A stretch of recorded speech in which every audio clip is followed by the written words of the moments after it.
ta'arafu, semua saling mengenal, silakan. Nah, ketika semua tadi ditempatkan di semua pelosok dunia, baik laki-laki, perempuan, dari anak keturunan Adam, itu semua anak keturunan Adamnya disebut dengan satu nama saja dalam Al-Quran, yaitu Bani Adam. Jadi kalau kita mau cari keturunan kita, sampai ke asal mula kita, dari kita sekarang, itu semua akan tersambung kepada Adam alaihissalam. Puncaknya akan ke sini. Ya. Dan tidak akan nyasar kemana-mana, Bu. Ya, ada sebagian manusia nasabnya tidak ingin ke Adam, inginnya bergeser, sehingga mengatakan manusia berasal dari monyet katanya. Ya. Ada yang berkata begitu. Ibu sampaikan saja kalau bapak dari monyet, silakan saja, jangan ngajak-ngajak saya, gitu ya.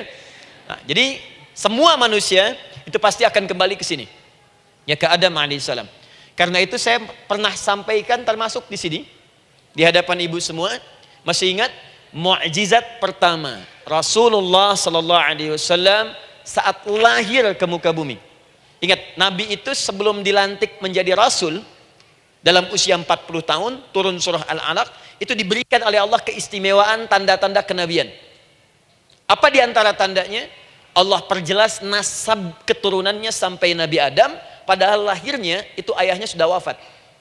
Di lahir beliau, ayahnya wafat, tapi nasabnya diperjelas sampai Nabi Adam. Sehingga jelas, orang tidak bisa menyoal.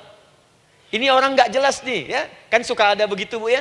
Tiba-tiba datang menerangkan sesuatu, siapa itu? Itu nggak jelas. Bahkan sekarang sering muncul statement, siapa sih Ustadz itu? Itu Ustadz nggak jelas. Ya. Nabi nggak bisa disoal, karena semuanya jelas. Nasabnya jelas, keturunannya jelas, kemuliaannya jelas, ilmunya jelas. Jadi kalau orang mau menyoal nggak punya peluang. Siapa kamu Muhammad? Saya jelas keturunannya. Muhammad SAW bin Abdullah, bin Abdul Muttalib, bin Hashim, bin Abdul Manaf, bin Qusay, bin Murrah, bin Kilab, bin Ka'ab, bin Ghalib, bin Fihir, bin Malik, bin Nadar, bin Kinana, bin Khuzaimah, bin Mudrika, bin Ilyas, bin Nizar, bin Mudar, bin Ma'ad, bin Adnan, bin Addi, bin Adri, bin Muqawwam, bin Nagur, bin Tarih, bin Ya'rub, bin Yasjub, bin Nabit, bin Ismail alaihissalam, bin Ibrahim alaihissalam, bin Azar atau bin Nakhur, bin Abir, bin Kinan, bin Arfakhshad, bin Sam, bin Nuh alaihissalam, bin Mikhlail, Matushala, bin Kinan, bin Anwas, bin bin Adam alaihissalam. Coba ulangi. Jelas. Jelas. Jadi orang nggak bisa nyoal, itu mukjizat, ya. Keistimewaan pertama sebelum Allah kemudian angkat menjadi nabi dan rasul di usia 40 tahun. Jadi kalau ibu ditanya, kamu jelas nggak? Jelas. Apa binnya? Bin Bani Adam. Itu bocoran dari Al-Quran. Ya, kalau ditanya keturunan siapa kamu? Adam. Tahu dari mana? Allah yang nyampaikan langsung. Apa kata Allah? Bani Adam. Jelas, ya? Baik. Jadi ini kembali kepada Adam alaihissalam. Nah, semua anak cucu Adam yang saya garis bawahi, sejak mulai terlahir itu sudah ada komitmen dari Allah dengan anak cucu Adam ini sebelum terlahir ke dunia. Sejak dalam kandungan. Jadi kalau ibu belajar hadis, misal, dulu saya pernah amanahkan kalau ibu mau belajar dasar-dasar, cari kitabnya Imam An-Nawawi yang Al-Arba'in An-Nawawiyah, 42 hadis. Hadis keempat, ya, paling kiri sebelah atas di kitabnya. Dari Abdullah bin Mas'ud radhiyallahu taala anhu, ya. Qala Nabi sallallahu alaihi wasallam bahwa shadiqul masduq. Nabi SAW pernah menyampaikan sedangkan beliau orang benar dan dibenarkan. Kapan perjanjian ini dibuat? Dalam usia kandungan 4 bulan. Dalam kandungan. Inna ahadakum yujma'u fi batni ummihi. Setiap kalian yang akan terlahir dari anak cucu Adam, kecuali Adam, Bu, ya. Ingat, kecuali Adam, kecuali Hawa, karena ini asal mula manusia keduanya. Tapi keturunan Adam dan Hawa akan mengalami proses yang sama. Dikandung dulu ibundanya, kemudian terlahir. Adam tidak dikandung, ingat, Adam tidak ada bapak, Adam tidak ada ibu. Langsung diciptakan wujudnya oleh Allah Subhanahu wa taala dari bahan dasar yang sama dengan manusia. Ya, karena itu saya pernah ditanya, pernah berdialog, ya. Ustaz, ini spesial Nabi Isa ini. Ya, spesial, Yesus Al-Masih Nabi Isa spesial. Karena itu diangkat sebagai Tuhan. Apa yang spesial? Kata beliau, karena ini bisa menghidupkan yang mati. Yang kedua, ini lahirnya beda dengan orang biasa.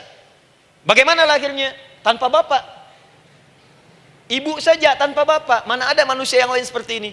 Saya bilang Adam lebih spesial lagi, lahir tanpa ibu, tanpa bapak. Kenapa nggak jadi Tuhan? Tapi kan Adam nggak bisa menghidupkan yang mati. Dengan izin Allah, maaf, Nabi Ibrahim lebih canggih lagi. Buka Quran surah kedua, ayat 260, paling kiri sebelah atas. Wa idh qala Ibrahim rabbi arini kaifa tuhyil mauta qala awalam tu'min qala bala walakin inna qalbi. Ketika Ibrahim bermohon kepada Rabbnya, ya Allah, tolong tunjukkan kepadaku bagaimana cara menghidupkan yang mati. Kata Allah, kamu masih nggak yakin? Kata Ibrahim, saya yakinnya, cuma supaya hati saya tenang, membuktikan kepada yang lain tentang kuasamu. Kata Allah, gampang. Lalu Allah berikan kemudian satu ketentuan sama persis dengan Nabi Isa, cuman prosesnya lebih canggih. Kalau Nabi Isa, tepuk mayatnya, bangun, bicara. Nabi Ibrahim kata Allah, nih ambil burung, potong-potong dulu, dicincang dulu. Sudah dicincang kemudian, mayatnya disimpan, jasadnya di tempat bukit yang berbeda. Kalau sekarang potong burung, simpan di bukit satu, jasad yang kedua simpan di bukit B. Kepalanya simpan di bukit A, ekornya simpan di bukit B, badannya simpan di bukit C. Panggil dengan nama Allah. Thummad'uhunna ya'tinaka sa'ya. Panggil, bismillah, dengan nama Allah, hidup. Sama persis dengan Nabi Isa. Dengan nama Allah, biiznillah, hidup. Nabi Ibrahim, biiznillah, dengan nama Allah, hidup. Menyatu semuanya, jadi satu. Psst. Kalau Nabi Isa kemudian ada yang menduga sebagai Tuhan, kenapa Nabi Ibrahim tidak angkat jadi Tuhan? Paham ya? Nah, ini menunjukkan bahwa ada pola pemikiran yang harus dikembalikan supaya benar cara memahaminya. Jelas sampai sini? Maaf saya sedikit agak lompat ya. Saya kembalikan kemudian, perhatikan sini. Inna ahadakum yujma'u fi batni ummihi. Karena itu semua anak cucu Adam, beda dengan Adam, akan proses lahirnya dikandung dulu di perut ibundanya.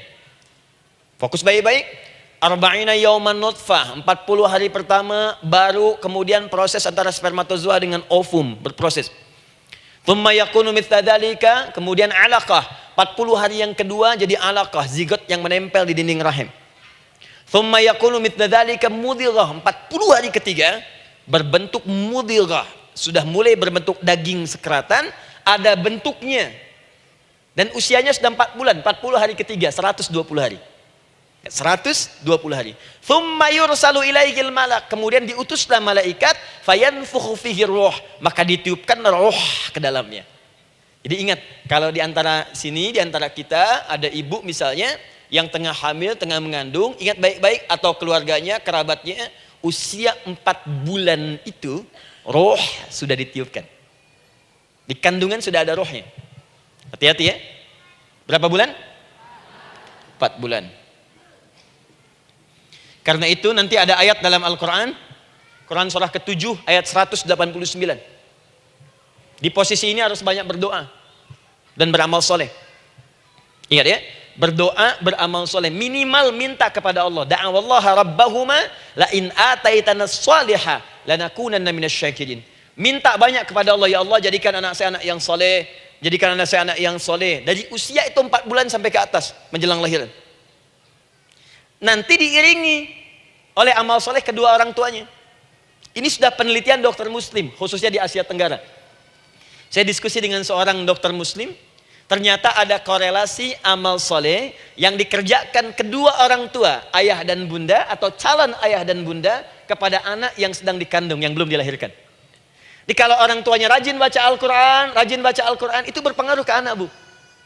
Dan penelitian terkini, itu mempercepat anak itu menjadi seorang penghafal Quran ketika lahir. Ya, pernah satu kali dibacakan Al-Quran, posisi janin itu berubah. Seperti sujud gitu. Itu penelitian sudah di MRI waktu itu dilihat ya, kelihatan. Jadi ada korelasi antara kesolehan orang tua dengan kesolehan anak yang sedang dikandung. Hati-hati ya. Tapi yang penting diketahui adalah dalam usia kandungan 4 bulan itu disebutkanlah isyarat di Quran surah ke-7 ayat 172 terjadi perjanjian komitmen dengan Allah Subhanahu wa taala. Apa perjanjiannya? Wa idz akhadha rabbuka min bani adama min zuhurihim dzurriyyatahum wa asyhadahum ala anfusihim. Lihat perjanjiannya, saya fokus di kalimat ini, alastu bi rabbikum. Apakah engkau akan berkomitmen saat ini? Bersaksi? Karena kalimatnya bersaksi. Wa asyhadahum, dan mereka bersyahadat, bersaksi, komitmen. Di komitmennya menggunakan kata syahadat di sini. Karena itu nanti setiap bayi yang sudah terlahir dari rahim ibu manapun itu berada dalam keadaan suci karena sudah bersyahadat dalam perut ibundanya. Masih ingat hadis ini? Kullu mauludin yuladu 'alal fitrah. Setiap yang terlahir dari rahim perempuan manapun itu membawa fitrah. Apa di antara fitrah yang dimaksudkan itu? Fitrah keislaman, fitrah mengakui Allah sebagai Tuhan. Itu nanti ada di Quran surah ke-30 ayat ke-30, paling kanan sebelah atas. Quran surah 30 ayat 30.